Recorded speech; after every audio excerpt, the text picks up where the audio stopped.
അല്ലെ നമ്മൾ ചായയോട് കൂടിയാണ് പരിപാടികൾ ആരംഭിക്കുന്നതെങ്കിലും ഇത് രണ്ടാമത്തെ ചായയാണ് കേട്ടോ. കുറച്ചധികം ചോറിരുന്നത് കൊണ്ട് അത് തിളപ്പിച്ചൂറ്റുകയാണ്. ഇന്ന് ചോറ് വയ്ക്കുന്നില്ല. കുറച്ച് ചിക്കൻ ഇരുന്നു, അത് നമ്മൾ പൊട്ടറ്റോയും കൂടെ ചേർത്തിട്ടൊരു കറി അങ്ങാക്കി. കാരണം ഇന്ന് അപ്പമാണ്.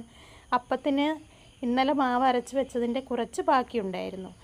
അപ്പോൾ നമ്മൾ കുറച്ച് ചോറുമൊക്കെ എടുത്ത് സ്കൂളിലേക്ക് ഇറങ്ങി ബസ്സും കാറുമൊക്കെ പിടിച്ച് നമ്മൾ സ്കൂളിലെത്തുന്നതിന് മുമ്പുള്ള ഒരു വഴിക്കാഴ്ചയാണിത് കേട്ടോ. ചെമ്പകപ്പൂ കിടക്കുന്നു.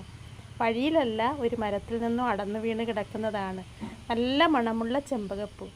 അങ്ങനെ നമ്മൾ സ്കൂളിനോട് അടുക്കുകയാണ്. ഇന്ന് അസംബ്ലിക്ക് മുമ്പേ തന്നെ ഞാൻ അങ്ങ് എത്തിച്ചേർന്നിരുന്നു.